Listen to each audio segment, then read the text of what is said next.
सुधांशु जी senior sports journalist हैं, senior academic हैं और एमिटी इंटरनेशनल यूनिवर्सिटी जो है उसमें प्रोफेसर आप हैं वहाँ पर इन दिनों, और पिछले 20 साल से खेल पत्रकारिता से जुड़े हुए हैं। BBC, ESPN, स्टार स्पोर्ट्स, इस तरह के जो उनके चैनल्स हैं उससे उनका जुड़ाव रहा है। तो स्पोर्ट्स को बहुत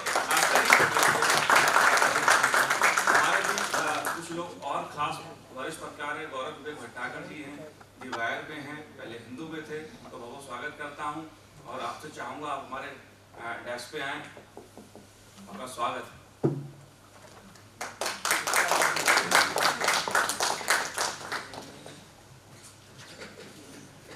सर के पास आओ।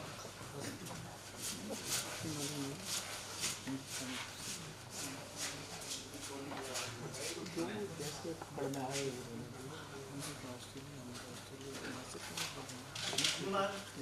आपका बहुत बहुत। मैं आमंत्रित करूंगा रविंद्र दहिया जी को, जूडो नेशनल कोच हैं। कोचिंग की भूमिका पर खेलो इंडिया में कोचिंग का क्या रोल है और कोचों को कहाँ पे और क्या जरूरत है किस बात की, उसके बारे में रोशनी डालें।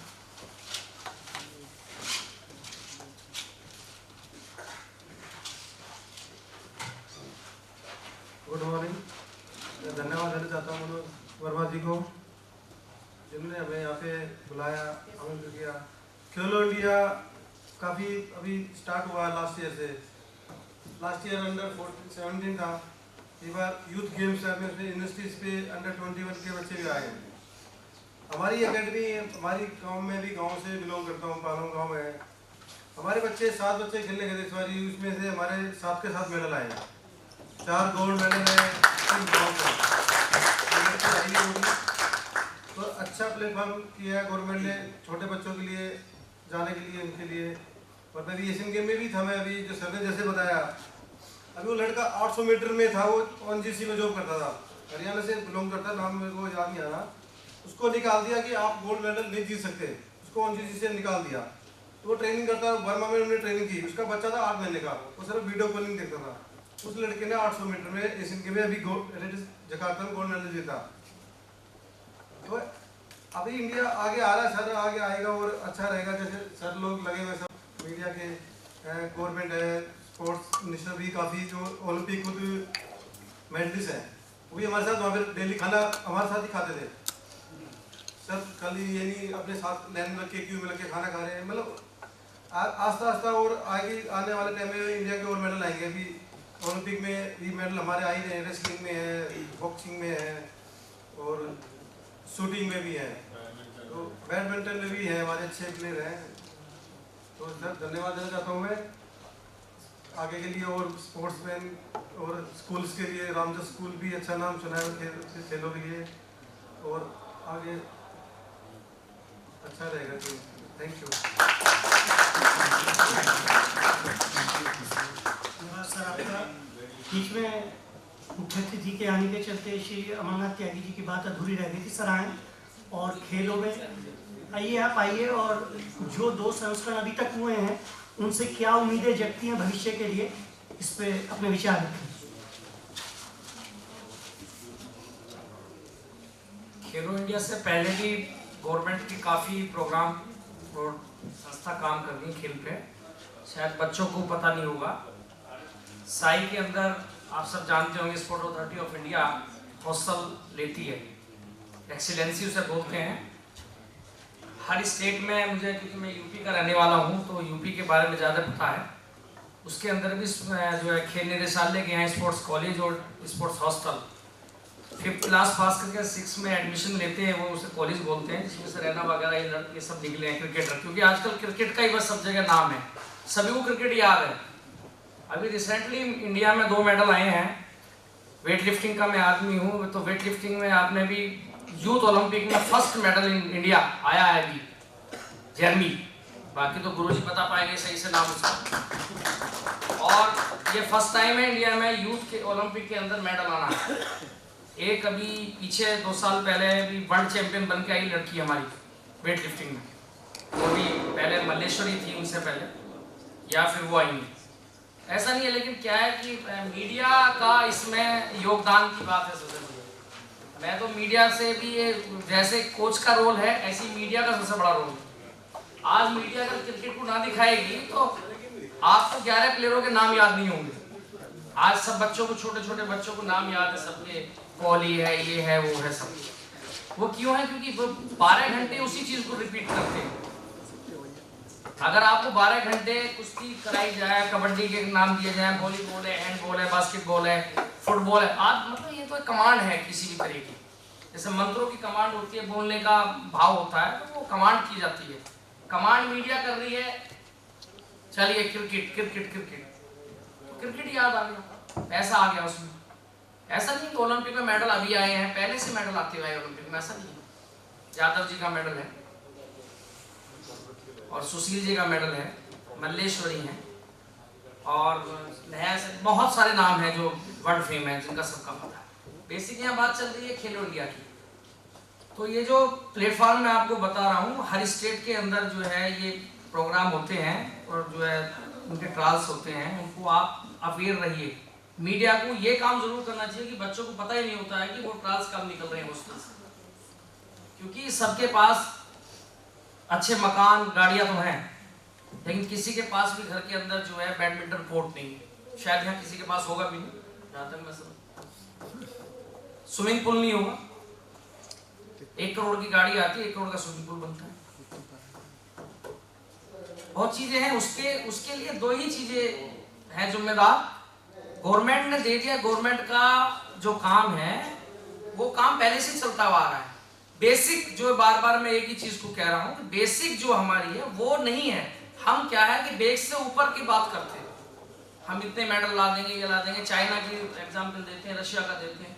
देखिए ये एग्जाम्पल इसलिए हुआ, यहाँ क्या है कि बाबा जी ने प्रॉपर्टी खरीदी पोते के नाम, बर्थडे पे मर्सिडीज या ऑडी दे दी। किसी आज तक फैमिली ने ऐसा है, राजा महाराजाओं ने कभी करा होगा तो करा होगा, जिसने स्टेडियम दान दिया हो। हाँ, मैंने महाराजा की पहली बात की, एनआईएस महल दे दिया उन्होंने, जिसे एनआईएस कन्वर्ट किया है बाद में गवर्नमेंट ऑफ इंडिया ने। तो देखिए बहुत चीजें हैं, इतना लंबा की प्रोटिकल में आदमी नहीं हूँ, खिलाड़ी आदमी हूँ, सीधा सीधा।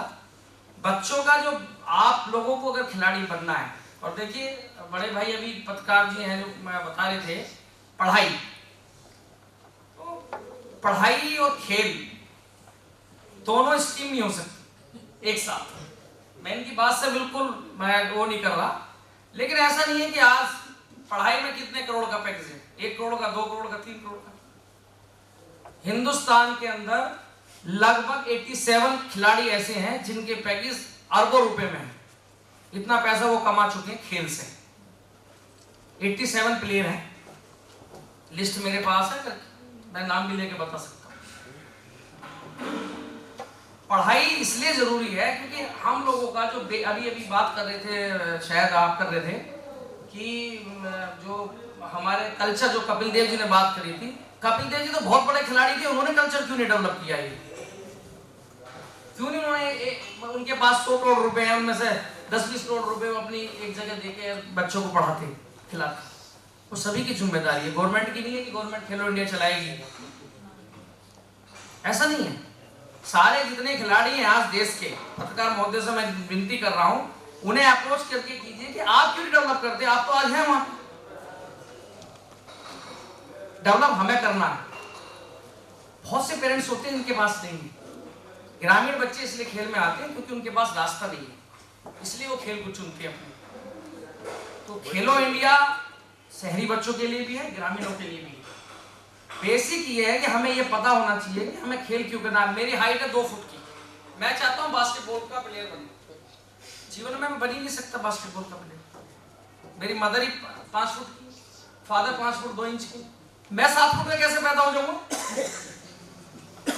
कोई ऐसा मैग्नीशियम है चाइना पे, अमेरिका पे, या ऑस्ट्रेलिया पे, या किसी भी कंट्री पे जो मुझे लंबा कर दे? कोई ऐसा एम्स का डॉक्टर हो? एक डॉक्टर हमारे पास बेसिक से मिलता है हमें, वो मिलते हैं फिजिकल टीचर, जो हमारे मास्टर जी जो होते हैं जूनियर विंग में और सीनियर विंग में। वो एक ऐसा वैज्ञानिक है जो हमें ये बता सकता है कि भाई तेरी लंबाई नहीं जाने की, क्या ऊपर, इसलिए तो थोड़े छोटे वाले गेम कर ले, छोटे छोटे वाले। कुश्ती कर ले, कबड्डी कर ले। नहीं मुझे तो बास्केटबॉल ही खेलनी है, वॉलीबॉल। अब वॉलीबॉल में हाइट चाहिए 7 फुट। इंडिया का स्टैंडर्ड है 6 फुट से नीचे इंडिया कैंप में नहीं लेते वो। क्यों कोच साहब, अगर मैं गलत नहीं बोल रहा? मैं आदमी हूँ 7 फुट का, कर रहा हूँ कुश्ती, तो मेरे जैसा पैरों के नीचे घुस जाएगा, उसे घेर लेगा, चित कर देगा। बेसिक हमें ये पता होना चाहिए कि जितनी मेहनत गवर्नमेंट इस पर करी है, वो फिजिकल जो जिसको भी जिम्मेदारी दी है, चाहे वो कोच है, NIS कोच है, चाहे वो बैचलर ऑफ फिजिकल एजुकेशन है। और देखिए, एक हमारे यहाँ ऐसे शख्स बैठे हुए हैं अभी मेरे बीच में, Shri Narendra Pal Singh Chauhan. Is the international weight lifting last 50 years 50 years Dronacharya, Arjun award इनके खिलाड़ी हैं आज भी। अभी आपने अजय सूरी का नाम सुना होगा, is the Dronacharya in weight lifting. Arjun award, 2-3 इनके स्टूडेंट अर्जुन अवार्ड है, मैं भी इनका स्टूडेंट हूं। ये बिना NIS के कोच है, देश में पहले शख्स है जो बिना NIS के कोच है। जो NIS नहीं कर पा रहे वो बिना कोचिंग के ये कर रहे हैं। तो कोचिंग एक ऐसी चीज नहीं है कि डिप्लोमा होना बहुत जरूरी है। हमें ये पता होना चाहिए हमें बच्चे को कराना क्या है, जो हम अवेयर नहीं है आज भी। इसमें कहीं नहीं लिखा हुआ खेलो इंडिया में कि बच्चा क्यों ला के, ये पता ही नहीं बच्चों को बेचारों को।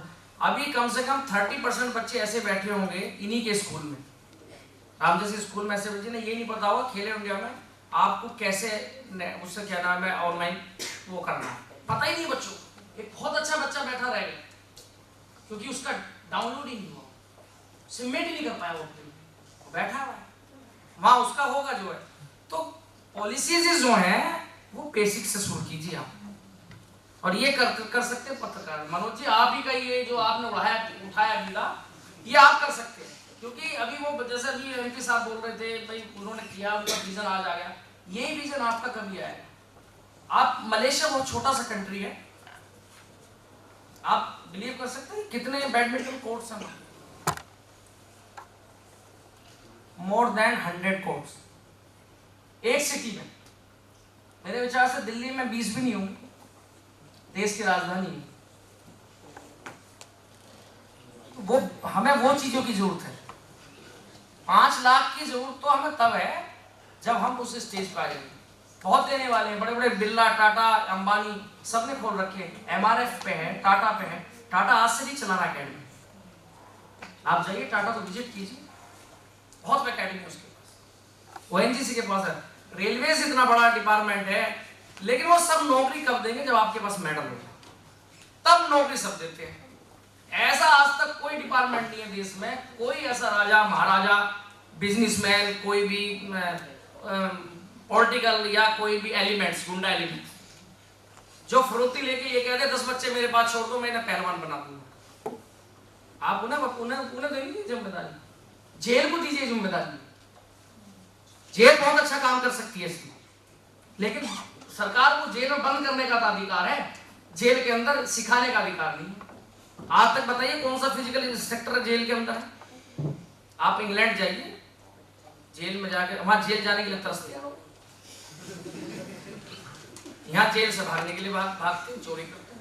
वहां इसलिए चोरी करते हैं कि जेल चले जाएं। चाइना में 93 में बहुत छोटा सा वाक्य, 2 मिनट मनोज जी अगर देंगे तो, ये जो बेबी का मिल्क बनता है ना पाउडर, वो नकली बन गए। उन्होंने पकड़ लिया, उन्होंने फैक्ट्री सील नहीं की, टेक ओवर कर दिया। चलते चलते 12 घंटे में उन्होंने ये पता लगा लिया कि कौन इसके अंदर इन्वॉल्व है। उसमें 2, एक फीमेल थी उनकी ओनर और 2 मेल थे।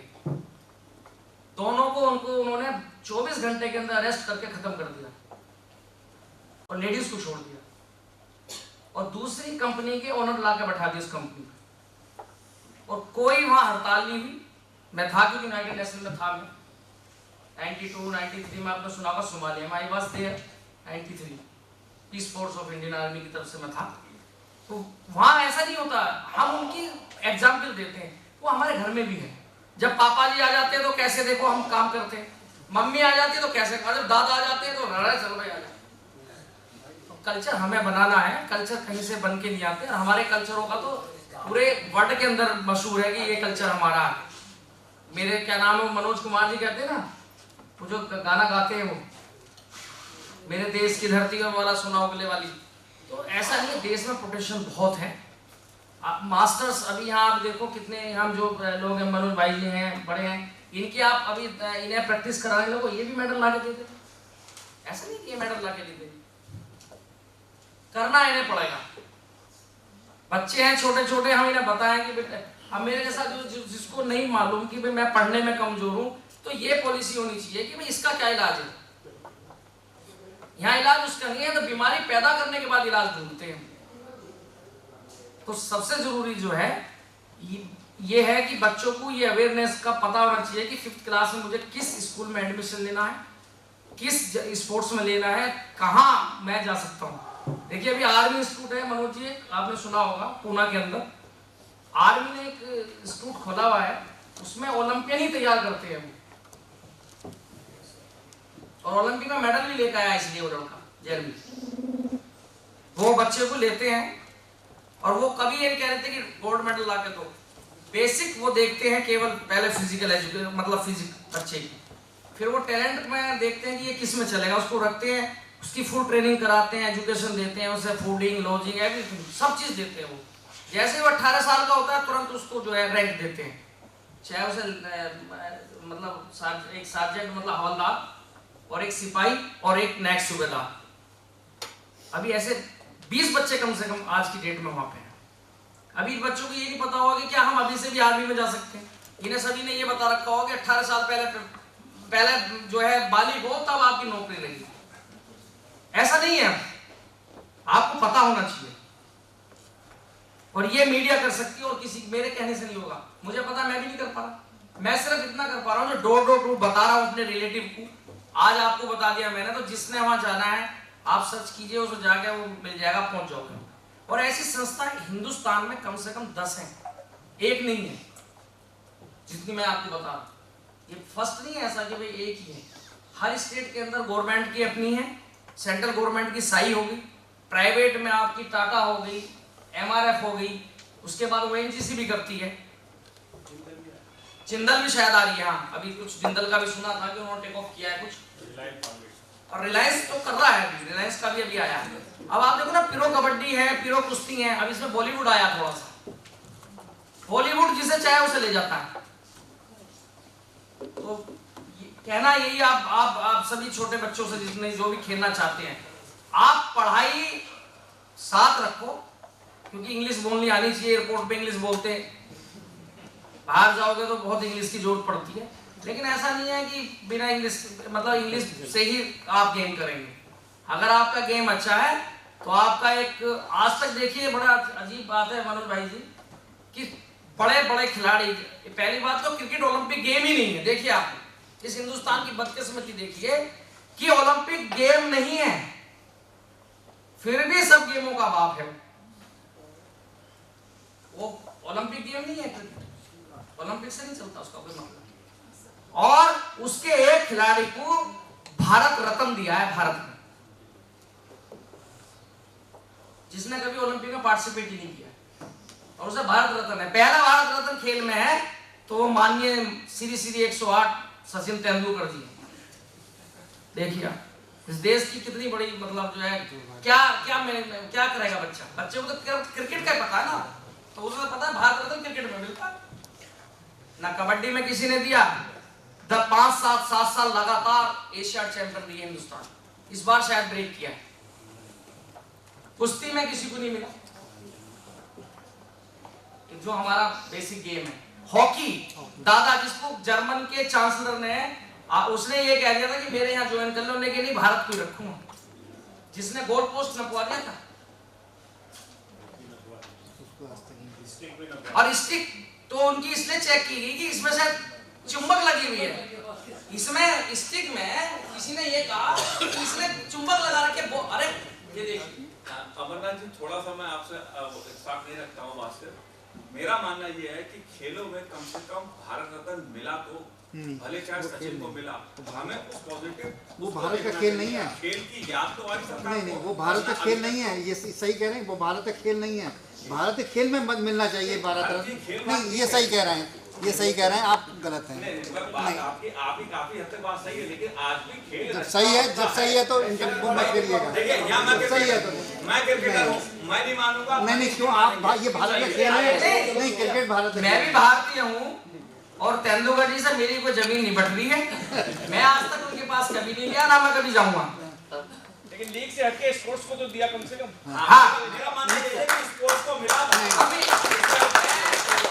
मेरा यहाँ ये क्वेश्चन नहीं है कि तेंदुलकर को क्यों दिया। ताकि उसमें पैसा था। में क्या है कि खेलो इंडिया हर आदमी का ये रहता है कि वो फिटनेस करेगा, फिटनेस ही मेन होता है। लीग से हटके तो दिया। कहने का मतलब सिर्फ एक ही बात से है कि हमको जो है ये चीजें जो है जिस मिशन के लिए हम बैठे हुए हैं, वो मिशन में दो लोगों की बड़ी ही मतलब दो सिस्टम है, कोचेस और मीडिया। ये कुछ भी करा सकते हैं। और मैं अंत में अपने वाणी को विराम देता हूं, इनसे रिक्वेस्ट करता हूं पत्रकार बंधुओं से कि सभी गेमों को आप इसी तरह से कवरेज करें, तो जरूर इसमें कोई ना कोई खिलाड़ी तेंदुलकर से बड़ा निकलेगा। मैं ये लिख के दे रहा हूं, ऐसा नहीं है। आज छोटे छोटे बच्चे बहुत अवेयर हैं, बड़ी अच्छी परफॉर्मेंस है सबकी। खेलो इंडिया में देख लिया, सब आ रहा है सामने। धन्यवाद।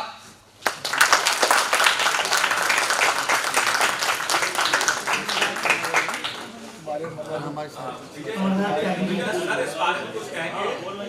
मैं आपको बता दूं, विजय सर देश के प्रख्यात खेल पत्रकार हैं, इनसे बड़ा कोई खेल पत्रकार है नहीं। और हिंदू में इतना बड़ा नहीं हूँ। ये सर आपको एक तो ये कि मुझे बहुत अफसोस है कि आप इस मंच पे आप एक खिलाड़ी को भारत रत्न देने के लिए आपको ऑब्जेक्शन है। सचिन तेंदुलकर ने भारत रत्न नहीं मांगा और वो खेला इंडिया के लिए है। और जब तक आप सचिन को जानते नहीं है, मुझे नहीं लगता है कि आप ठीक बोल रहे हैं कि आप यहाँ बैठ के आप नहीं आ सकते। वो क्या करता है, कितना चैरिटी करता है, कितने बच्चों को पढ़ाता है, उनका एजुकेशन स्पॉन्सर करता है। वो सिर्फ ये बहुत गलत है कि क्रिकेट को दे दिया। आप जानते हैं क्रिकेट कितना एम्प्लॉयमेंट जनरेट करता है कंट्री में। आप मुझे बताइए बाकी कौन सा खेल है जो इतना एम्प्लॉयमेंट जनरेट करता है जितना क्रिकेट। बहुत लोगों के घर चलते हैं। IPL जब होता है तो वो 2 महीना काम करते हैं, लोगों के पूरे साल का खर्चा निकलता है। वो वेट करते हैं कि IPL हो, इसलिए नहीं कि किसी को जो है अगर क्रिकेट अच्छा कर रहा है तो मार्केटिंग किया है BCCI ने, वो कोई जाके आपसे छीन नहीं रहे हैं आपसे पैसा। वो अच्छा गेम ऑर्गेनाइज करते हैं, आपको अच्छा गेम देखने को मिलता है। अब आप देखिए कबड्डी हो रहा है, कबड्डी में बहुत लाखों करोड़ों मिल रहे हैं। फुटबॉल हो रहा है, प्राइवेट लीग हो रही है, उसमें सबको मिल रहा है। तो मुझे नहीं लगता कि हम किसी खेल को आपको नीचे खींचना है। और अगर ध्यानचंद जी को नहीं मिला तो उनका औहदा तो कम नहीं हुआ। भारत रत्न मिलने से औहदा बड़ा होगा या कम होगा मैं नहीं मानता हूँ। लेकिन तेंदुलकर एक मॉडल खिलाड़ी है और जब तक आप उसको जानते नहीं हैं, सचिन के बारे में कहना बहुत गलत होगा, क्योंकि उन्होंने हमको मतलब मैं क्या कहूँ कि बहुत जैसे कहते हैं ना जॉय, हम जब बाहर जाते थे तो बड़े गर्व से जाते थे कि टीम के साथ मैं जा रहा हूँ। मैंने बहुत दौरे किए हैं, सचिन की वजह से बहुत गर्व महसूस होता था। और ये मैं बिल्कुल आपसे एग्री नहीं करता हूँ कि वो डिजर्व नहीं करता था। हम कोई नहीं है डिसाइड करने वाले, सरकार ने दिया अवार्ड और उसने कभी जाकर मांगा नहीं है कि मुझे आप भारत रत्न दीजिए। और अगर आप पर्सनली मैं आपको कभी अभी बाद में आपको बताता हूँ कितना चैरिटी करता है और कितने स्टूडेंट्स को वो एजुकेशन प्रोवाइड करता है। सबसे बड़ा कॉन्ट्रीब्यूशन है, गाँव के गाँव उसने अडॉप्ट किए हैं। और वो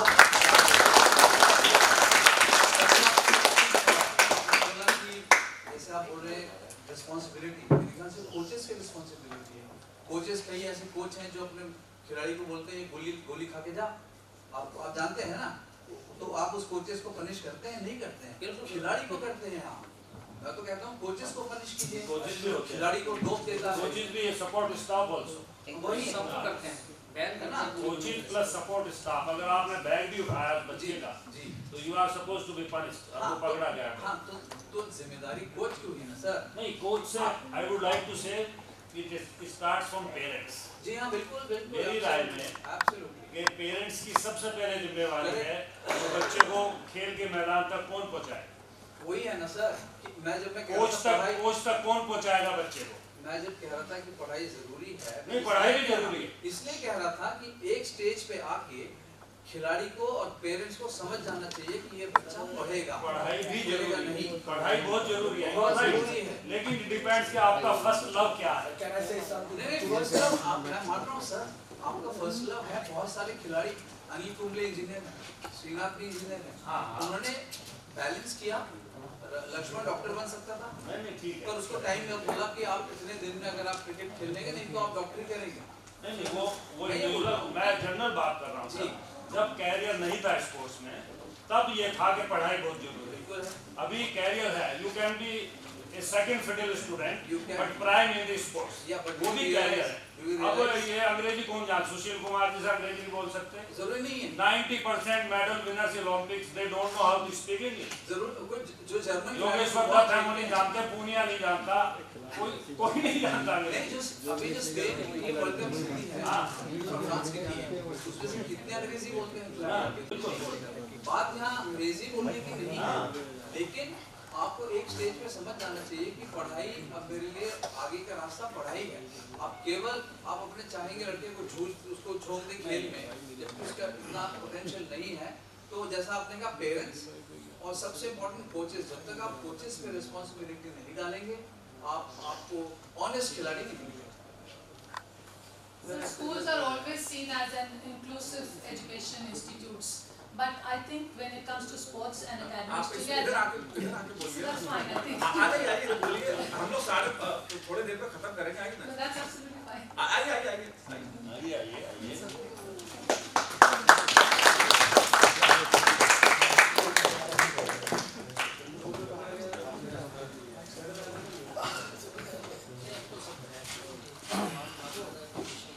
Hello everyone, my name is Harkiran and I'm from Ramjas School, Arkipuram, Sector 4.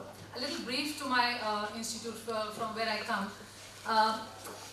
Our Ramjas Foundation is more than 105 years old institution, and they run 16 schools and a college.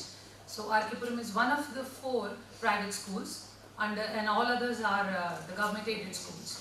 They do a lot of things, and my school, Sector 4 Arkipuram, they have initiated the game basketball, and we have a huge tournament which runs, and last year we finished with the 24th edition of the tournament, and that's called the Ramjas Basketball Champions League.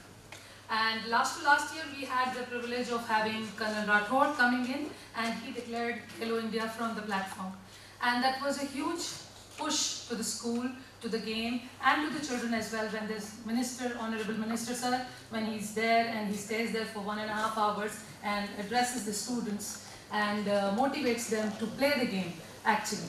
So what I feel is, as a teacher, I've been into this profession of teaching, and being a physical education teacher, I've always professed that the child should have good education, and everybody cannot be a sports person. Everyone cannot be. So that's the parents' responsibility and the teachers, of course. We always see the school as an institution to be an inclusive education wala school. But whereas, like sir ne bola sanskar ki baat, aur sab bade sir log ne sab ne bola ki there has to be inclusive things. So parents bhi usme include hote hain. So we have to see an inclusive society when it comes to academics and sports. Because the child comes to school for 6 hours, we train the child for half an hour a day, couple of days in a week. We cannot, have a sports person standing in for just like 1 week में 2 period होने से नहीं खड़ा कर सकते हम. We need extra things. Whereas when the child goes back home, parent tuition जा, कहीं नहीं जाना, पढ़ो. So the padhai is given more weightage. When we ask students what do you do after going back home, they say nothing. Tuition, homework, class for completion, this is what we do. Sports has always taken a back seat. Always. And I also say those who are doing it, for them we have to make a lot of arrangements in the academics. as teachers, a lot of arrangements have to be made in the academics in the schools in order to get that child who is very good at sports to push that child up. From my school last year, there's a goalkeeper, Ayush Jaina. He was in the Delhi team and he participated and they won the bronze medal. And we have to make a lot of arrangements for the child because there was short of attendance. He has to go and attend the training sessions. He was not coming to school. Then sometimes there is an injury. So a lot of things. I mean, the inclusive thing. Inclusive, the school, the parent, the child, everybody. And the responsibility, of course, is ours as a teacher, as a coach in the school, that we have to see, like sir said, Tyagi sir said, that it has to be the recognition of the talent. That responsibility lies with us. But it has to be a lot of dedication, which comes from within, that yes, I have to do, whether it is academics or it is sports. That until and unless there is dedication into whatever you are doing, I think we cannot attain anything. I myself have been into volleyball and my active years were like 10 to 12 years of active sports in volleyball, played nationals for Delhi and did many camps also. And I come from a family of volleyballers throughout. My dad was a pre-Olympian bronze medalist, 1964 games, Sardar Mohan Singh.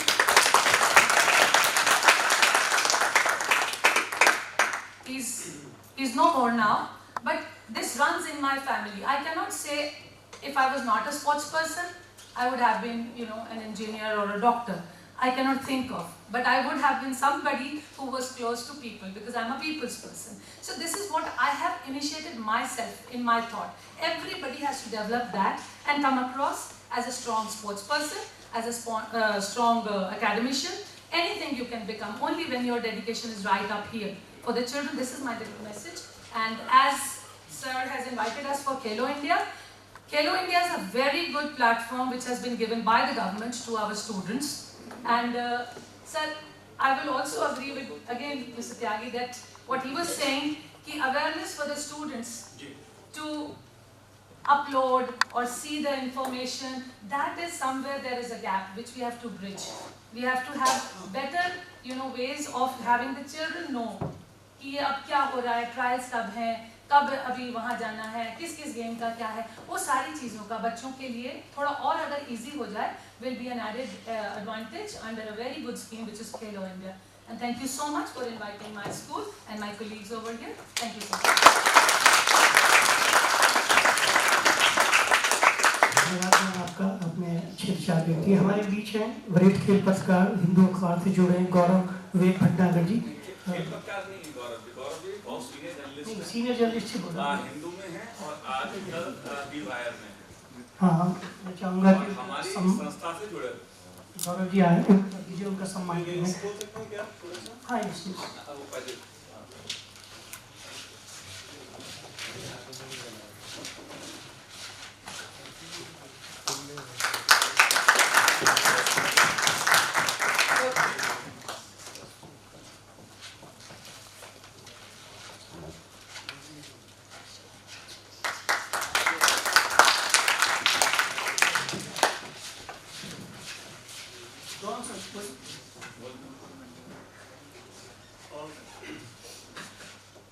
Basically जब खेलो India की बात होती है, हम देखते हैं कि जैसे यहाँ पे भी अभी पीछे डिस्कशन हुआ, उसमें क्रिकेट वर्सेस अदर स्पोर्ट्स एक मेजर मुद्दा बन जाता है हमेशा से। पर मैं ये कहना चाहूँगा कि अगर आप कभी भी देखें कौन से स्पोर्ट्स हैं जो कि सबसे ज़्यादा पॉपुलर होते हैं, वो स्पोर्ट्स होते हैं जिनमें इक्विपमेंट आपको मिनिमल चाहिए और ज़्यादा से ज़्यादा लोग खेल सकें। चाहे सॉकर हो, एक फुटबॉल चाहिए आपको, 20-21 लोग उसके साथ खेल सकते हैं।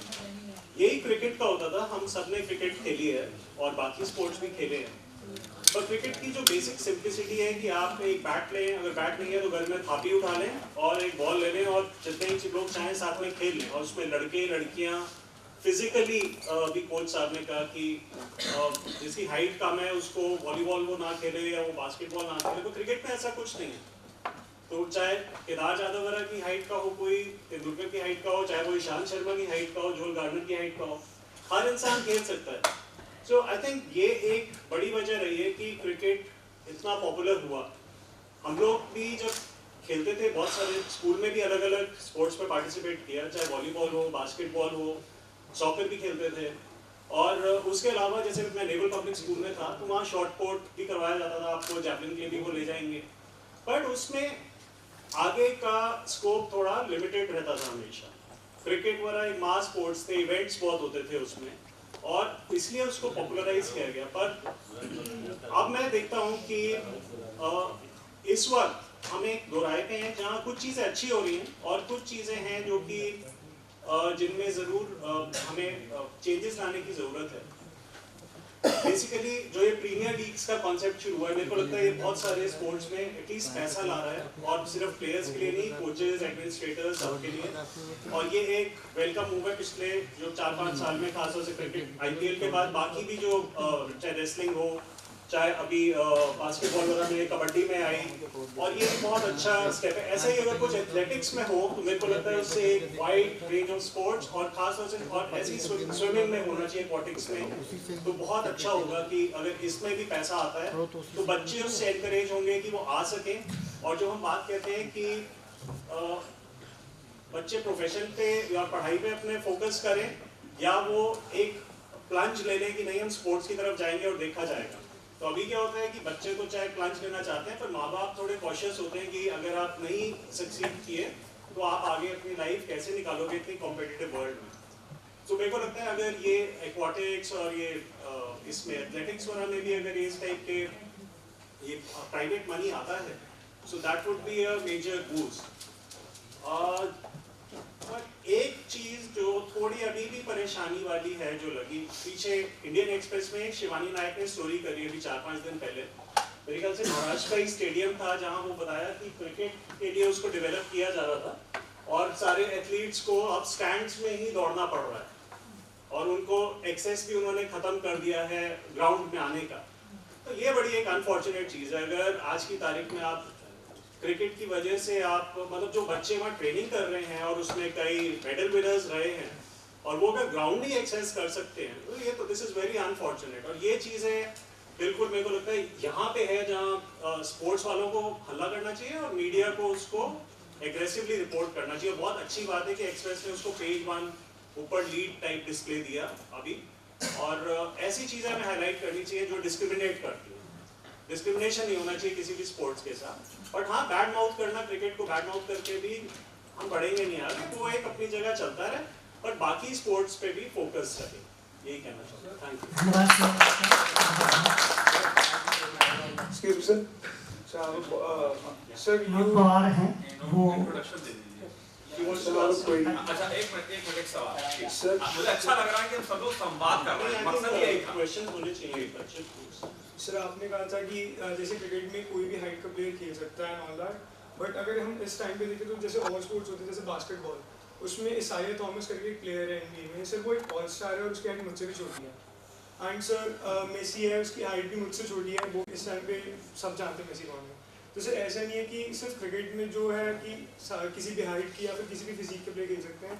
अगर हम लोग अपनी स्किल्स ढंग से डेवलप करें तो किसी भी स्पोर्ट में किसी भी हाइट या किसी भी फिजिक के प्लेयर खेल सकते हैं। एज एन अगर हम बोलें कि बहुत ज़्यादा बल्क के प्लेयर्स बास्केटबॉल नहीं खेल सकते तो सर और भी वैसे प्लेयर्स हैं सर। कोई भी मतलब अगर हम अपनी स्किल्स को डेवलप करें तो हम कोई भी स्पोर्ट्स खेल सकते हैं। तो क्रिकेट से अगर हम किसी और स्पोर्ट को डिस्क्रिमिनेट करें इस बेसिस पे कि हमारी फिजिक हमें स्टॉप करिए उसे खेलने से, तो सर वो नहीं, मैं बात कर रहा था मास स्पोर्ट्स, जैसे सॉकर वगैरह है उसमें आपको हर हाइट के प्लेयर्स मिल जाएंगे। और जैसा इन्होंने कोच साहब ने कहा रेसलिंग में आप अगर 7 फीट का प्लेयर और आके वो एक स्टॉकी रेसलर से फाइट करेगा तो ऑब्वियसली वहाँ उसके लिए वो डिसएडवांटेज है।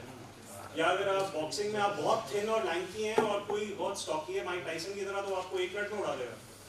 सो थोड़ा तो रहता है बहुत सारे जो ऐसे स्पेसिफिक स्पोर्ट्स में तो थोड़ा आपको फिजिकल आपकी बेसिकली आपकी बहुत एक तरीके से स्ट्रेंथ स्पोर्ट्स में आ जाता है। जैसे अगर हम स्किल स्पोर्ट्स में देखें जैसे basketball, football and all that, badminton, इनमें हमारी हाइट या वेट या इन सब चीज़ों को बहुत ज़्यादा मैटर नहीं करता अगर हम अपनी स्किल्स प्रेजेंट कर सकें तो।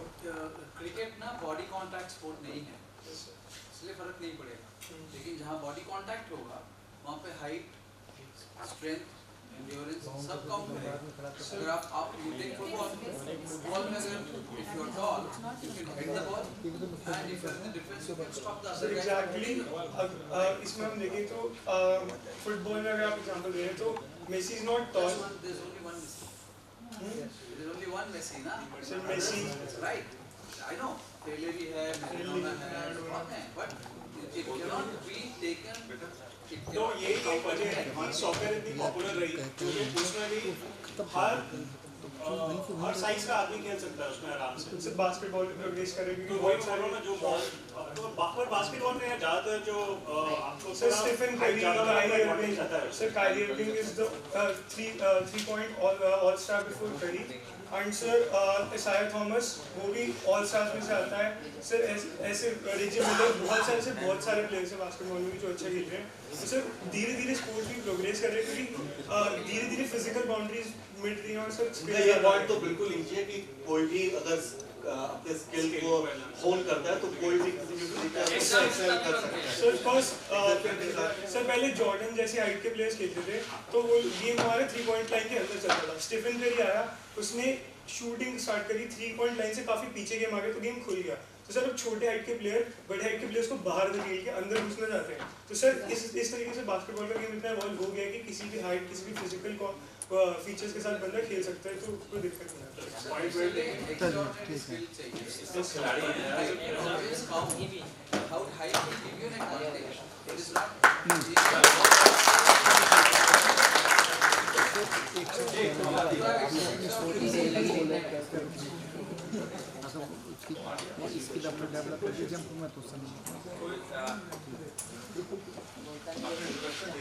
सबसे पहले मैं अपने बारे में बताना चाहता हूँ। मेरा नाम विनोद कुमार है और I am international judo player and from 2008 I am living in United states of America and I work in their. सबसे पहले मैं स्पोर्ट्स के बारे में बोलना चाहता हूँ। मैं 4th क्लास से जूडो कर रहा हूँ और जो मेरा एक्सपीरियंस है लाइफ का, जूडो ने मैंने बहुत कुछ दिया, लेकिन मुझे इस कंट्री से जाना पड़ गया क्योंकि I didn't get a job जो मैं डिजर्व करता था। जो मेरे कोचेस, एवरीबडी नोज मी, सुशील, सब ये मेरे साथ के खिलाड़ी हैं। मेरी छोटी सिस्टर है, वो भी जूडो प्लेयर है, वो आज भी धक्के खा रही है जॉब के लिए। I mean I am so fed up with this country in 2008, so I left to America because that's the option I got. अपने माँ बाप से दूर, अपने स्पोर्ट्स से दूर, इतनी नफरत हो गई थी, कभी जिंदगी में स्पोर्ट्स करना ही नहीं है, ना ही मैं गया कभी। खेलो इंडिया की वजह से मैं मनोज जी के पास मिला, फिर मैंने दोबारा वो कीड़ा कह लो या कुछ कह लो जागा। स्पोर्ट्स, जूडो, कुश्ती, wrestling, I was in a Nehru stadium.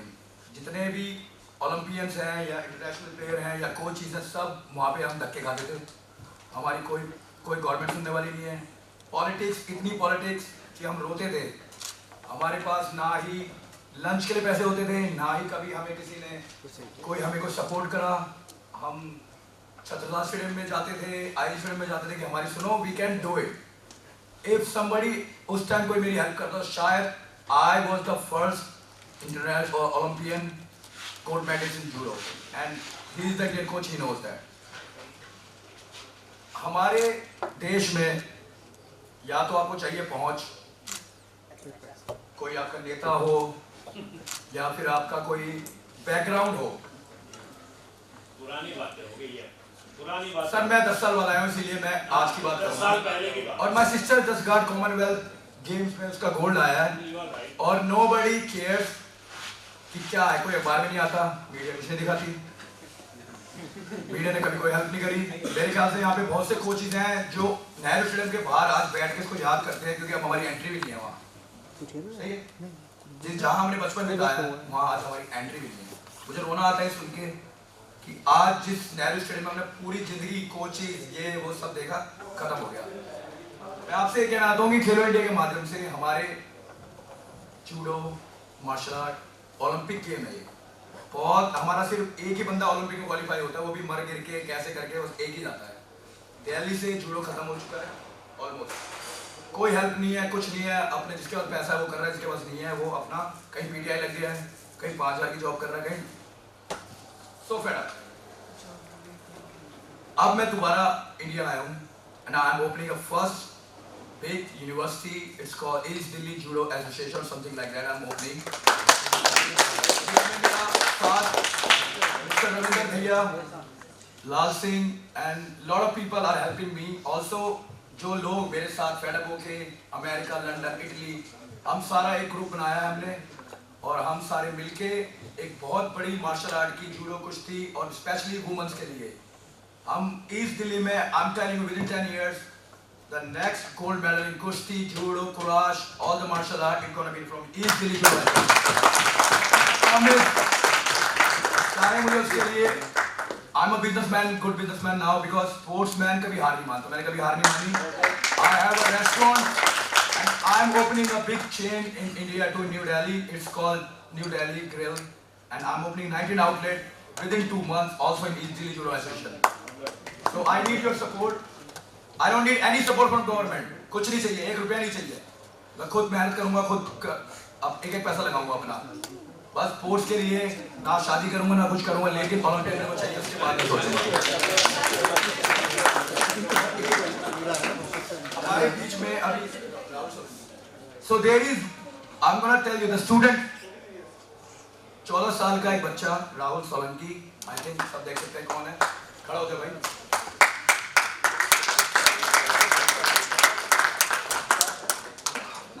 Commonwealth gold medallist in judo right, judo में अभी इसका कॉमनवेल्थ गोल्ड मेडलिस्ट आया है और स्कूल नेशनल का प्लेयर चैंपियन. और ये लड़का ऐसे बैठा हुआ है जैसे कि ये कुछ भी नहीं है, क्योंकि कोई किसी को मैटर ही नहीं करता कौन है ये, कुछ भी नहीं है. But listen, I am telling you within 10 years you wanna be Olympic gold medalist if you wanna work hard. No drugs, no nothing. हम तुम्हें देसी तरीका बताएंगे भाई, जैसे सुशील ने मारा वैसे तो भी मारेगा. Thank you very much.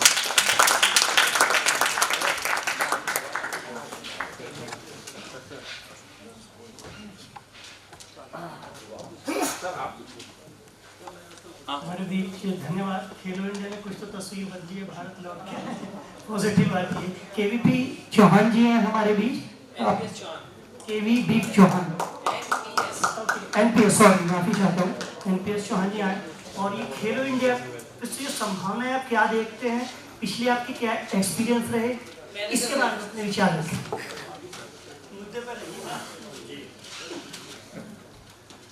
मुद्दा ये है कि खेल को कैसे हिंदुस्तान में बढ़ावा दिया जाए. गवर्नमेंट बहुत कुछ कर रही है. अभी जो खेलो इंडिया की स्कीम ये आप देख रहे 5 लाख रुपए का बताया आपको. एक स्टाइपेंड भी गवर्नमेंट देती है 10,000 रुपये महीना. That is pocket money. जो सेलेक्ट होते हैं हमारे 1,000 बच्चे हर साल, उनको 10,000 रुपये महीना इमीडिएटली वो अकेडमी में जाते हैं और 10,000 रुपये उनके अकाउंट में आने शुरू हो जाते हैं. That's a pocket money, that 10,000 rupees per month. In addition to that 5 lakhs per year. तो ये बहुत बड़ा एडवांटेज है और वहाँ रहना खाना एकेडमी में सब कुछ मिल रहा है. और बात यह है कि हमारी क्वांटिटी कैसे बढ़े. Government is working on increasing the quantity, the numbers of sportsman. उसके लिए अभी पूना में खेल मंत्री जी ने भी कहा, मैं भी वहाँ था, कि 9,000 बच्चों ने इसमें हिस्सा लिया है. दिल्ली में हमने किया था लास्ट ईयर खेलो इंडिया, तो मैं अभी वहाँ स्पोर्ट्स मैनेजर था वेटलिफ्टिंग में. और खेल शुरू होने के बाद, एंट्रीज फिनिश होने के बाद कई पेरेंट्स आए, हमारे बच्चे को खिला लो. At that time it was not possible. लेकिन ये अवेयरनेस धीरे धीरे आ रही है. सबसे ज़्यादा जिम्मेवारी जो विजय जी से मेरी बात हुई पेरेंट्स की है कि वो बच्चे को उसमें इंटरेस्ट क्रिएट करें. Mother is the best teacher. Mother parents जो है बच्चे को वो बताते हैं कि हमें क्या करना है, कितना पढ़ना है, क्या पढ़ना है. अब हम लोग अपने बच्चों को खेल में नहीं लगाएंगे तो बच्चे कैसे खेल के मैदान तक जाएंगे. तो पेरेंट्स को भी, मनोज जी से मेरी गुजारिश के पेरेंट्स को भी 10-20 पेरेंट्स को यहाँ बुलाना चाहिए था. कम से कम उनको भी हम मोटिवेट करते. और बच्चे तो अभी इस लायक होंगे 10-12 साल में, सोचेंगे कि मुझे क्या खेलना है. क्रिकेट की जहाँ तक बात है उसमें पब्लिसिटी इतनी ज़्यादा है कि हर बच्चा क्रिकेटर बनना चाहता है, वेदर ही डिजर्व्स और not, weather he is physically और मेंटली फिट और नॉट. तो उसमें कई लोगों ने ट्राई की. मेरी लाइफ में ऐसे लोग आए और वो फेल हो गए. वो ना क्रिकेटर बन सके और टाइम निकल गया, ना पढ़ सके और ना वो किसी और खेल में जा सके. तो उनको एक तरह से कैरियर उनका स्पॉइल हो गया. तो हमारे पास ऐसा मैकेनिज्म होना चाहिए कि उसको राइट एज पे, सुधांशु जी मेरी बात सुनेंगे, राइट एज पे उसको गाइड करें हम कि आपको ये खेलना है. आपका वो बच्चा काफ़ी सवाल उठा रहा था कि वो छोटा था, उसने ये कर दिया, उसने वो कर दिया। देखिए एक्सेप्शंस जो हैं वो सब जगह हैं, आपकी एजुकेशन में भी हैं, पत्रकारिता में भी हैं। हर आदमी पत्रकार नहीं हो सकता, है ना, हर आदमी अच्छा स्कॉलर नहीं हो सकता, हर आदमी देश का प्रधानमंत्री नहीं बन सकता। तो वो अपना डिपेंड करता है कि उसमें किस चीज़ में उसको एडवांटेज है, किस में डिसएडवांटेज है। एक्सेप्शंस हैं, वो आप बात कर रहे हैं एक्सेप्शन की। विजय जी ने यही कहा कि वो एक्स्ट्राऑर्डिनरी टैलेंट्स हैं। सर एक्स्ट्राऑर्डिनरी टैलेंट्स नहीं सर, हमें अपनी कोड पे खुद को डेवलप करना होता है, तभी तो नहीं डेवलप करें but it depends upon what you have. आपके पास क्या है inherited, what you have inherited from your parents, इस पे डिपेंड करता है। आपकी अपब्रिंगिंग कैसी है, आपकी मसल्स कैसी हैं, आपकी बोन्स कैसी है, क्या डेफिशिएंसी है, क्या नहीं है, कितनी लंबी आपकी लिम्ब है। अब मैं यहाँ हाथ पहुँचा रहा हूँ, आप तो नहीं पहुँचा सकते। आप जंप करेंगे, मैं भी जंप करूँगा, मैं भी कंपटीशन में हूँ। अच्छा, क्रिकेट में कंपटीशन बहुत है, हर आदमी तेंदुलकर या इंडिया नहीं खेल सकता, बहुत ज़्यादा कंपटीशन। दूसरे गेम है उनमें कैरियर भी है और कंपटीशन कम है, तो हम उन लोगों को क्यों ना चूज करें, दूसरे गेम्स को चूज करें जिनमें कंपटीशन कम है। Everybody is behind cricket, why? आप देख लें उसको 1 साल 2 साल, ज़्यादा से ज़्यादा 2 साल में पता लग जाता है गेम शुरू करने के बाद कि इसका क्या कैरियर। मैंने भी ट्रेनिंग दी है, मैं खिलाड़ी भी रहा हूँ, दिल्ली स्टेट चैंपियन रहा हूँ मैं, यहाँ दिल्ली टेलीफोन्स में काम करता था, खुर्शीलाल भवन में 1977 ऑनवर्ड्स। दिल्ली स्टेट चैंपियन भी रहा हूँ, रिकॉर्ड भी यहाँ के किए हैं, यूपी भी रिप्रेजेंट की है वेट लिफ्टिंग में, और यूपी के भी रिकॉर्ड्स रहे हैं मेरे, नेशनल्स में भी है। तो उसको आपको चूज करना। अब हमें तो by the way weight lifting मिल गया, हमने शुरू कर दिया। हो सकता था कि किसी और गेम में हम जाते तो वहाँ बेटर करते, पॉसिबिलिटीज वर देयर। तो सबसे बड़ी बात यह है कि एडवांटेज डिसएडवांटेज आपका जो फिजिकल स्टैंडर्ड है, फिजिक है, उस हिसाब से किस गेम में है। खेल आप सब कुछ सकते हैं। क्रिकेटर जो है, अब ये जाधव है, जाधव मेरे ख्याल में एक फास्ट बॉलर नहीं बन सकता, जहां तक मेरी जानकारी है। जो जाधव, केदार जाधव स्पिनर है, करता पार्ट टाइम बॉलर है, उसको अगर कपिल देव के सामने लगा दो तो इतनी तेज नहीं फेंक सकता, बिकॉज ऑफ हाइट रेस्ट्रिक्शंस। उसकी अभी डिस्कस थ्रोअर है, किसी की 1 मीटर की लिम्ब है, आप समझते होंगे रेडियस, जितना ज्यादा रेडियस होगा उतनी वेलोसिटी उसको ज्यादा मिलेगी, किसी चीज को आप फेंकेंगे ऐसे।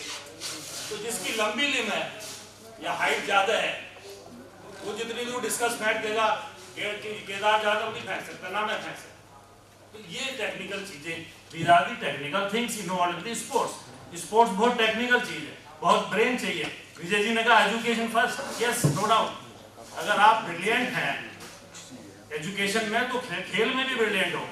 सचिन तेंदुलकर को आप कुछ भी खिला देते, वो उसी में एक्सेल करता, because he has dedication. Number one comes dedication. Dedication facilities को भी नंबर 2 पे धकेल देता है। हम लोग हैं उनमें से।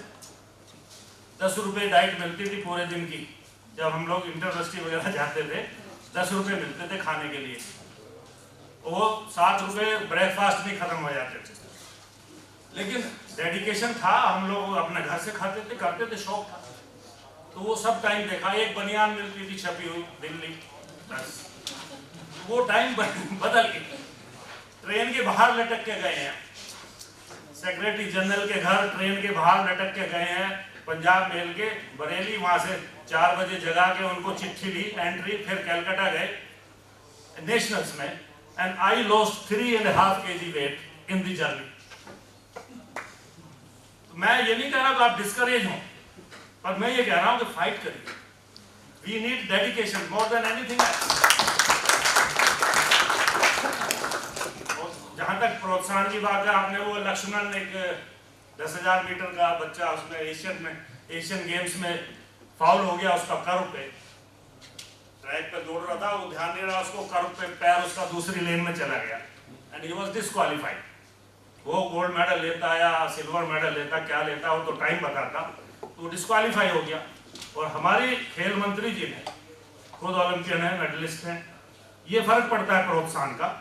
उनको सबसे पहले बुलाया दिल्ली में, उस लक्ष्मण को हुआ डिस्क्वालीफाइड, मेडल प्रोस्पेक्ट था वो, और 10 लाख रुपए इनाम दिए, कि तू हमारे लिए अब भी चैंपियन है, 10 लाख रुपए इनाम, तैयारी। तो स्पोर्ट्स में कोई कानून या कोई कायदा बहुत ज्यादा नहीं चलता, तो देखना पड़ता है कि इसमें कितनी टैलेंट है, इसकी किस चीज की जरूरत है, क्या है। हम लोग लैक कर रहे हैं कंसिस्टेंसी में, we are not consistent. Bindra ji ने एक गोल्ड मेडल ले लिया शूटिंग में, फिर उसके बाद कुछ नहीं मिला। कई रेसलर्स भी ऐसे हैं, हमारे मंत्री जी खुद शूटिंग में एक बार सिल्वर मेडल लिया, फिर कुछ नहीं ले पाए। थोड़ा इस पे भी ध्यान देना हमें कि we are not consistent, Y.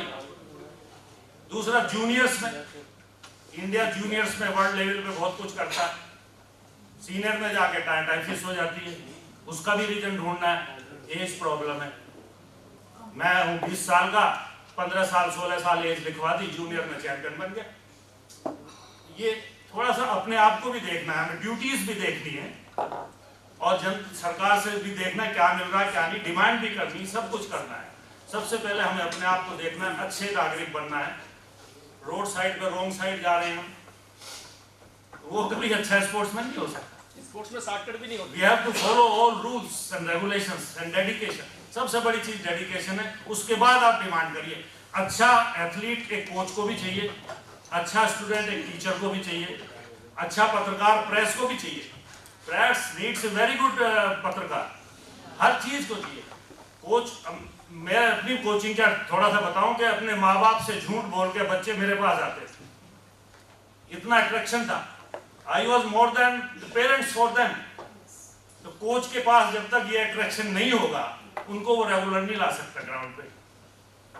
जो वो कहेगा वो करना चाहिए बच्चे को, तब जाके तरक्की होती है। And it's a team work, parents, coach और training and the facilities, proper training, proper diet, proper rest, so many things, proper infrastructure, facilities भी चाहिए।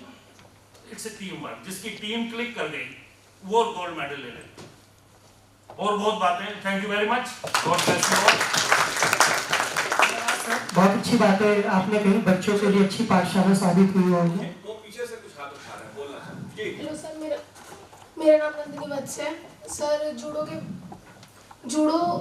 सब जानते होंगे, जूडो को कोई गेम, मतलब सब जूडो कराटे जोड़ते हैं आपस में, जूडो कराटे। फिर मैं पूछती हूँ कि जूडो को आप नहीं जानते, रेसलिंग और जूडो में कोई फर्क नहीं है, सिर्फ हमारी ड्रेस है, बाकी कोई फर्क नहीं है। और रेसलिंग को सबसे पूछूंगी, पटकते हैं, सबको जानते हैं रेसलिंग।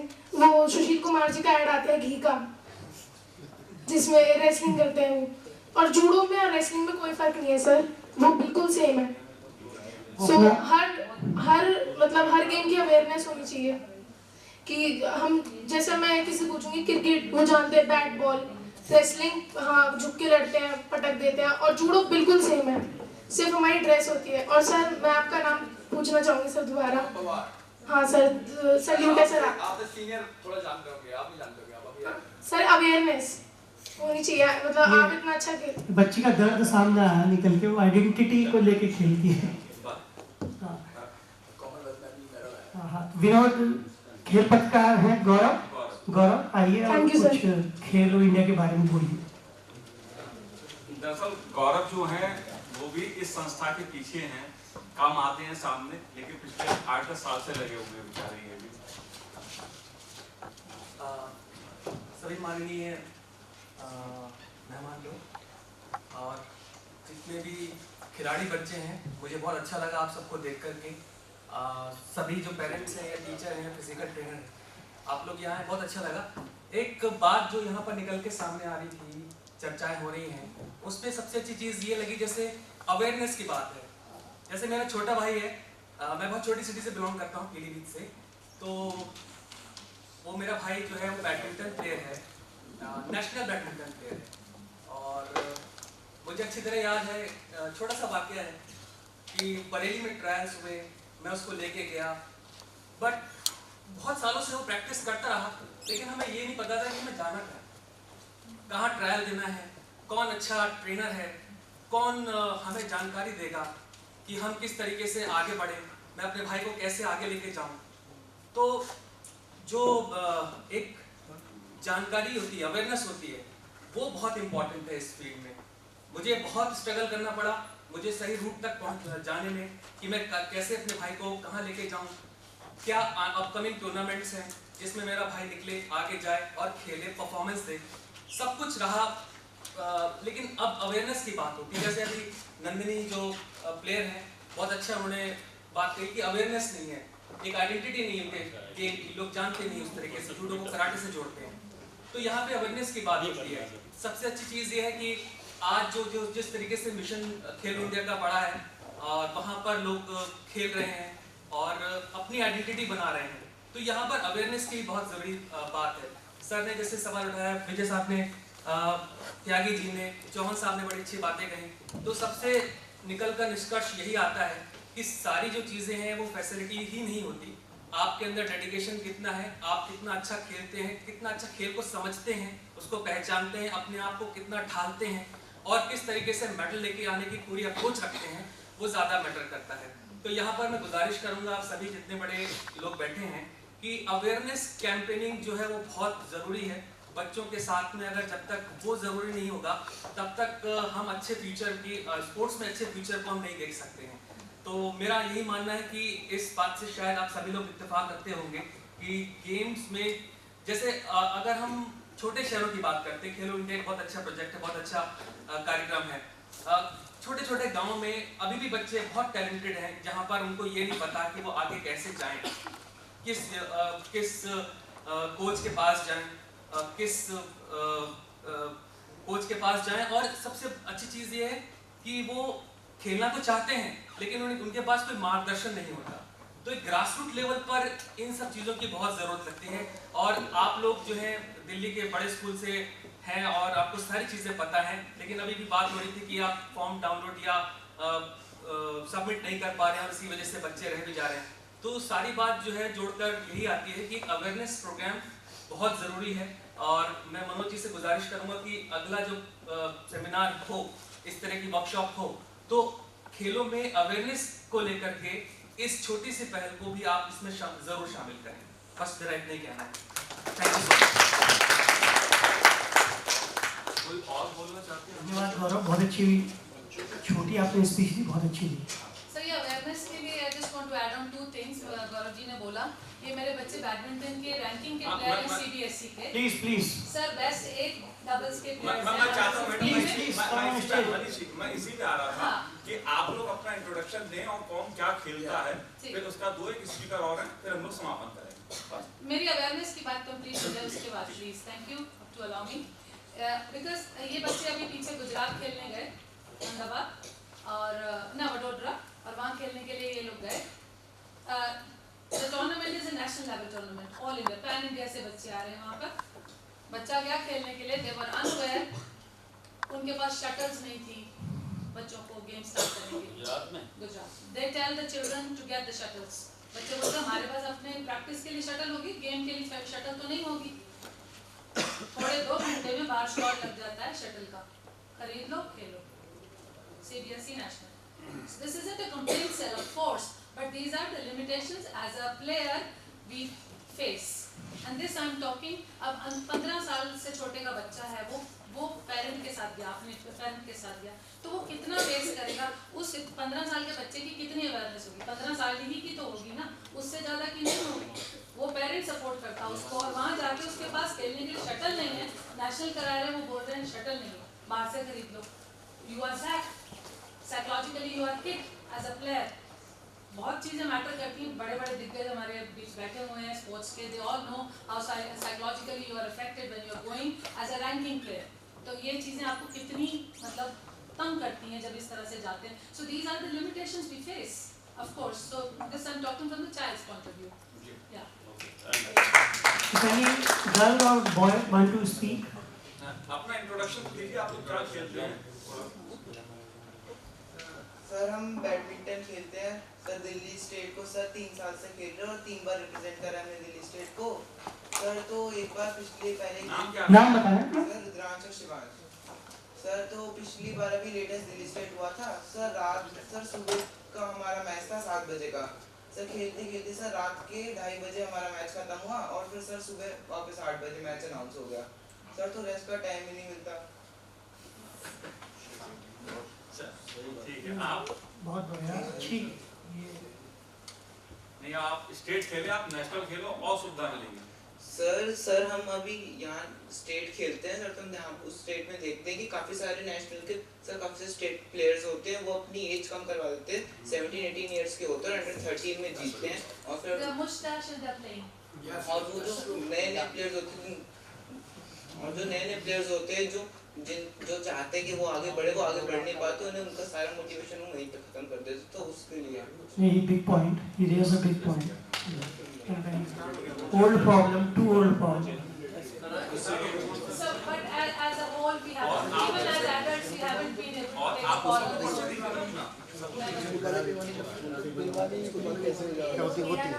होती है एंड मैं बास्केटबॉल खेलती हूँ। अभी तक इतना नहीं हुआ है, लेकिन हाँ मैंने RBCL और इंटर स्कूल्स मैंने अभी खेले हैं। मैं एक छोटी सी बात कहना चाहता हूँ, एक बार अगर आता हूँ 2 मिनट की बात है। जैसे ये मीडिया का इसमें बहुत रोल है स्पोर्ट्स में, ये हम सारे जानते हैं। जो आपने बात बताई बिल्कुल सही बात बताई कि ये एक बिजनेस है और हम खिलाड़ियों को यूज़ किया जाता है। अगर हम कुछ भी चू करते हैं तो हमको समझ लो फेडरेशन ने 3 साल के लिए 10 साल के लिए बैन, बदतमीज है, ये फलाना निमका। तो उसके लिए कोई भी आवाज़ नहीं उठाई, ना हम मीडिया ने, ना कभी किसी ने भी हमारे कोई खड़ा नहीं हुआ। तो मीडिया को आई वांट मनोज जी आप हमारी हेल्प करें। मीडिया चलो अब हो गया जो होना था, जो बच्चे निकल रहे हैं टैलेंटेड है, आप अगर आप चाहेंगे हम सारे आपके साथ कैंडल मार्च करने को तैयार है। आप जाइए, एक बीड़ा उठाइए कि बच्चों को आगे निकले। अब ये जो प्लेयर्स हमारे बैठे हैं, जूडो वाले बैठे हैं, या कॉमनवेल्थ मेडल मार के आए हैं, नेशनल चैंपियन रहे हैं, कोई इनके पास ड्रेस के पैसे नहीं है, जेब से घर से 10 रुपये ले जाके केले खरीद के अपना चला रहे हैं और इनके नाम पर इतना फंड्स आता है। You know and I know. मैं बताता हूँ जब बात करूँगा जी, आप बता रहे हैं वो अपना एक लाइन खत्म करते हैं इसको। मेरा नाम सिद्धि है और मैं एथलेटिक्स करती हूँ और अभी मैंने भी ज़्यादा कुछ नहीं किया इंटर स्कूल का।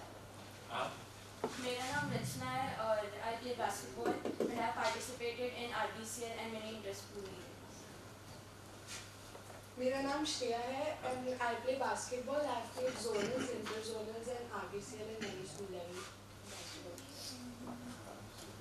My name is Ashita and मैंने zonals level पे बास्केटबॉल खेला है and I really want to play at many other stages and जी sir I'm Ashutosh Singh and I play basketball. Sir मेरे पास भी प्रॉब्लम है सर, ये है बहुत फनी है, लेकिन एक प्लेयर है बहुत रेप्यूटेड स्कूल का, he is in the senior basketball team and he is playing the seniors for like 5 to 6 years consecutive years. I mean 11-12 sir 2 या 3 या 4 साल उसका स्कूल भी निकाल देता है, बट वो खेले जा रहे हैं। इंट्रोडक्शन है इंट्रोडक्शन बेटे। Okay, next boy.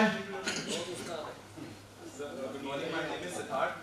I play football and I've participated in the inter-school and the zonal school. Good morning, मेरा नाम सिद्धार्थ है और मैं क्रिकेट खेलता हूँ अभी बस अकेडमी में रहता हूँ। गुड मॉर्निंग, मेरा नाम सार्थक सोलंकी है और school level and state level पे मेरा ताइक्वांडो में ब्रॉन्ज मेडल है। Good morning, my name is Shaurya, मैं भी इंटर स्कूल में खेला था और एक कटल के और भी खेलना चाहता हूँ।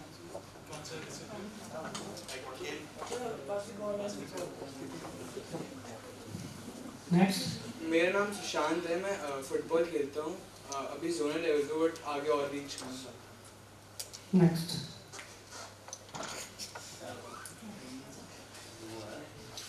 मेरा नाम उदय सूरी है और मैं बास्केटबॉल खेलता हूँ स्कूल लेवल इंटर जोनल्स वगैरह। My name is Vijay and I play basketball. I've played zonals, inter-zonals, many inter-school competitions. ये all basketball players का class नहीं है यार। They're all here. Everyone plays basketball. Actually schools में सब 2 game को ज़्यादा फोकस किया जाता है, फुटबॉल और बास्केटबॉल। क्लास इंट्रोडक्शन नहीं, कोर्ट अधिकतर जो है बास्केटबॉल के लिए है, फुटबॉल के लिए कोर्ट ही बहुत मुश्किल है। मेरा नाम केशव है, मैं क्लास 9th में हूँ, मैं बास्केटबॉल खेलता हूँ और मैंने स्कूल की तरफ से बहुत सारे टूर्नामेंट्स खेले। मेरा नाम अक्षत है, मैं बास्केटबॉल खेलता हूँ और मैं अब तक थोड़े बहुत इंटर जोनल्स खेल चुका हूँ। Next boy.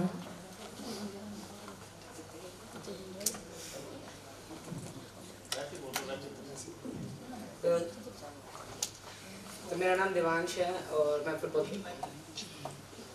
So my name is Parth, I also play football. My name is Vedant and I played cricket for inter and intra-school. My name is Pradeep. I also play football. I have played zonals and in school level. My name is Navakant. I have participated in activities like trekking and rock climbing. Good morning, मेरा नाम राहुल है. मैं जोर से बोलो. Mic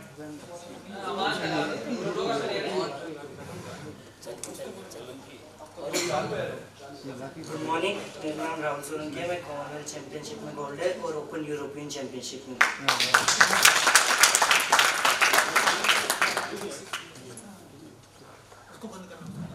मेरा नाम नंदिनी वत्स है. खेलो इंडिया में ब्रॉन्ज है, नेशनल में सिल्वर है. गुड मॉर्निंग, मेरा नाम ईशा है. मेरा कॉमनवेल्थ में सिल्वर है और नेशनल्स में मेडल है और स्टेट में भी मेडल है. तो आप सभी का धन्यवाद. अभी एक वो मुझसे कुछ कहना चाह रहे थे, बहुत संक्षेप में अगर अपनी बात कहें आप फिर हम कुछ खत्म करें. आ जाइए.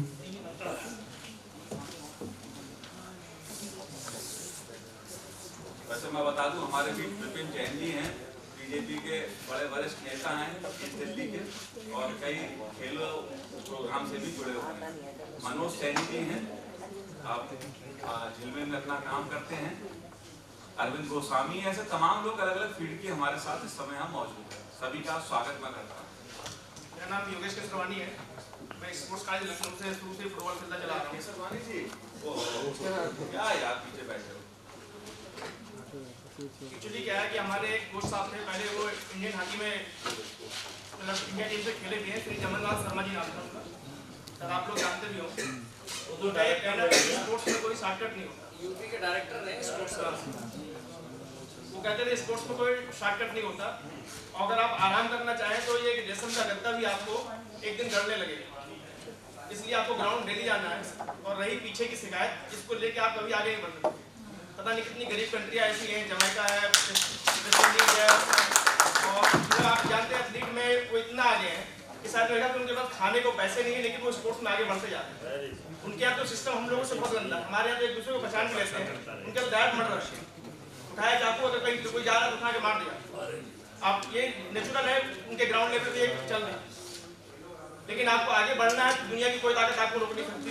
आप आज से स्टार्ट करिए. पीछे की कंप्लेन लिखना तो एक बुक ले लीजिए, उसमें लिखते जाइए जितना लिख सकते. कंप्लेन से दुनिया नहीं चलती. आपको आगे बढ़ना ही बढ़ना. आप फाइट नहीं करेंगे तो स्पोर्ट्स का मतलब क्या हुआ. स्पोर्ट्स कहने के लिए तो स्पोर्ट्स है, फाइट तो कितने करना है ना आपको, सिस्टम से चाहे जिससे. आपको आगे बढ़ना है तो फाइट करना पड़ेगा. और वही जब फाइट करेंगे तभी आप आगे उभर के आएंगे. ये तो घर में सब बैठे हुए अपना अपना राशन खा रहे हैं. बस यही कहना है स्पोर्ट्स के लिए. स्पोर्ट्स करना है तो आगे बढ़ना पड़ेगा. सबको पीछे छोड़ते हुए आपको फर्स्ट आना ही आना है. और फर्स्ट की जो सबसे ऊपर की टॉप की पोस्ट होती है वो हमेशा खाली होती है. कोई भी पोस्ट, कोई भी सीट होगी टॉप की, वो हमेशा 2-3 साल के बाद देखो ऑटोमेटिक खाली हो जाती है. चाहे वो पीएम की हो, सीएम की हो, कहीं की किसी की. तो उस सीट पे आपको पहुंचना है, स्पोर्ट्स करना है तो आपको आगे बढ़ना पड़ेगा.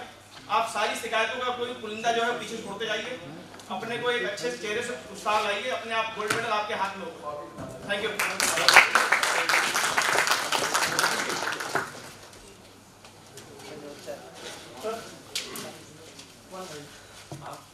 मोबाइल फोन्स को ना डाइवर्ट हो, ग्राउंड को डाइवर्ट हो, स्पोर्ट्स की तरफ डाइवर्ट हो. और कोई बोलना अपने विचार रखना चाहता है तो आप स्वागत है इसका मंच पर.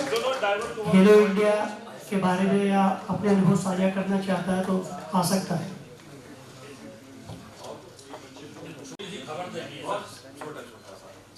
खबर देनी है एज के बारे में.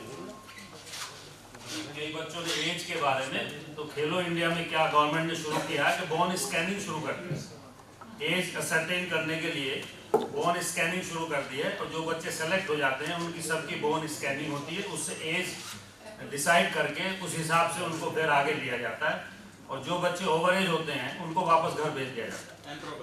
तो धीरे धीरे हम लोग शिकंजा कस रहे हैं सब चीज़ों पे. और you should believe in sports. अभी 19 बच्चे वेट लिफ्टिंग के मैं बता सकता हूँ घर वापस भेज दिए औरंगाबाद एकेडमी से गवर्नमेंट ने ओवर एज थे. तो आप काम करें, खेलें और बिलीव करें स्पोर्ट्स में. Career is there. Thank you. कुछ कहना चाह रहे थे, बस बोलिए. थोड़ा बोलिए, कुछ कहना चाह रहे थे आप. हम सर बहुत प्रॉब्लम्स फेस कर रहे हैं सर, जैसे कि सर हमारे स्कूल में 5th क्लास से हम काफ़ी सारे स्पोर्ट्स में सेलेक्ट हुए पर सर किसी में खेल नहीं पाया सर। यस सर क्योंकि हमारे बाकी के फ्रेंड्स 2005 बॉर्न है एंड सर 2004 बॉर्न है, इसलिए सर हम टीम में फिर रह नहीं पाते सर।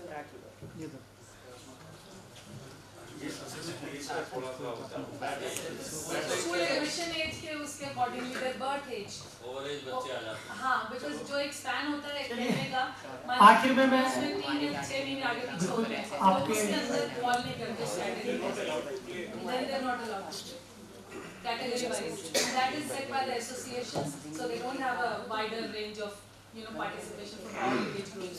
तो प्रोग्राम अपने समापन की ओर है। आखिर में मैं आयुक्त मनोज वर्मा जी को आमंत्रित करूंगा, वो अपने विचार रखें। मैं तो नहीं, लेकिन मुझे अपना बचपन याद आ गया जब इधर से 2 सवाल आए, 2 विषय आए एज के।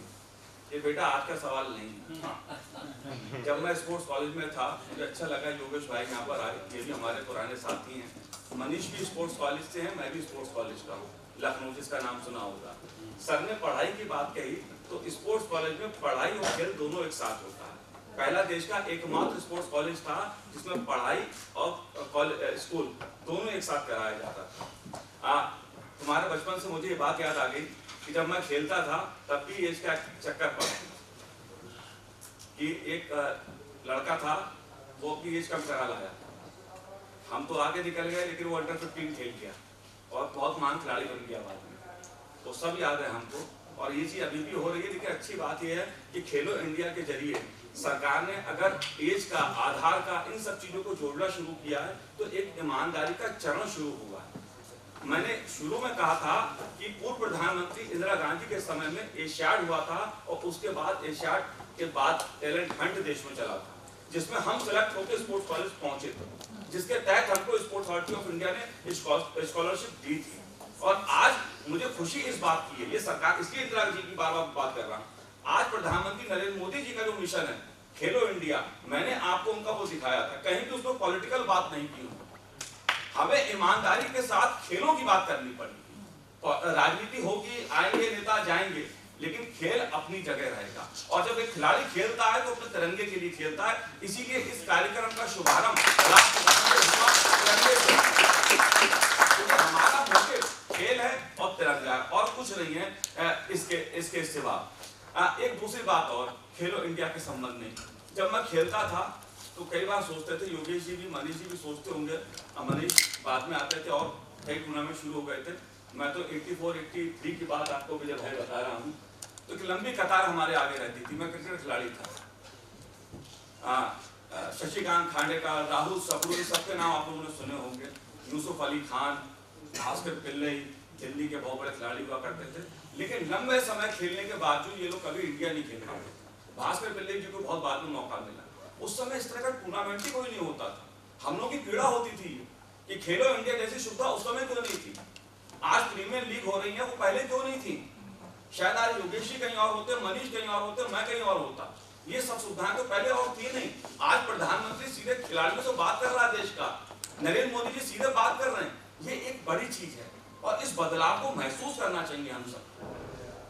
मेरा सिलेक्शन हुआ था वेस्ट इंडीज के लिए अंडर 16 84 में सर, और नेशनल कैंप लगने वाला था नवंबर। इंदिरा जी की डेथ हो गई, दिल्ली में दंगे हुए, वो कैंप कैंसिल हो गया। और जब वो टूर मेरे हाथ से निकला, वेस्ट इंडीज का नेशनल टूर था, कैंप की घोषणा हो गई थी, जुनू मार्केट का मनीष, और वो फिर निकल गया। तो पढ़ाई जरूरी है, मेहनत जरूरी है, लेकिन उससे बढ़कर किस्मत भी खेल में जरूरी है और उसमें निराश नहीं होना चाहिए। किस्मत बार बार आपकी परीक्षा लेगी, बार बार परीक्षा लेगी, चुनौतियां आएंगी, खेल है, लेकिन खेल उसी का नाम है कि गिर के हम खड़े हैं। और इसी के साथ मैं खेलो इंडिया का जो एक मूवमेंट है देश में, इसको हम लोग बनाएं।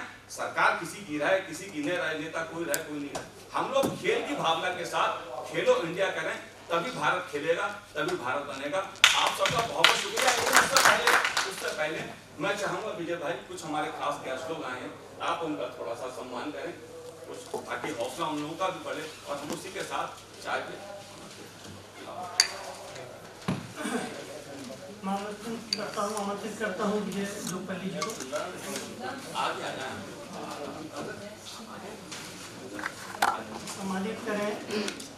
ये जो पुणे महाराष्ट्र में हुआ है उसमें ऑफिशियल थे, के अंतर्राष्ट्रीय रेफरी आमंत्रित करता हूँ रविंद्र दहिया जी को, नेशनल जूडो को। बस ये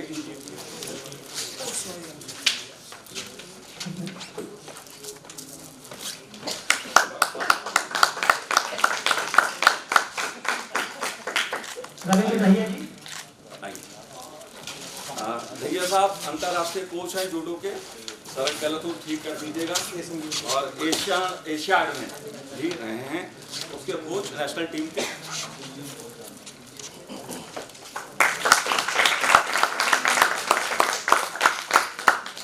रामजस स्कूल से मनजोत सिंह जी हैं। आप टीम में आ रहे हैं मैम आप ही आ जाए। मैडम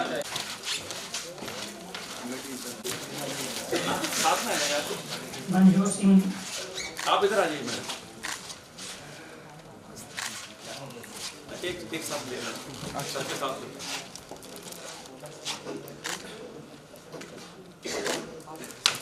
शाल मैडम को दे दीजिए, शाल मैडम को दे दीजिए।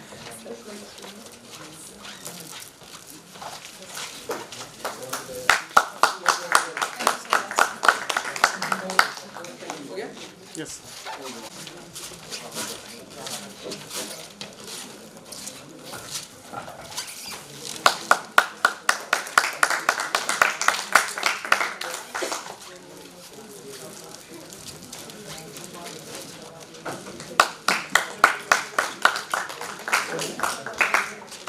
कुछ खिलाड़ी हैं पीछे, भैया आप आइए, आप और राहुल जी आप आइए दोनों।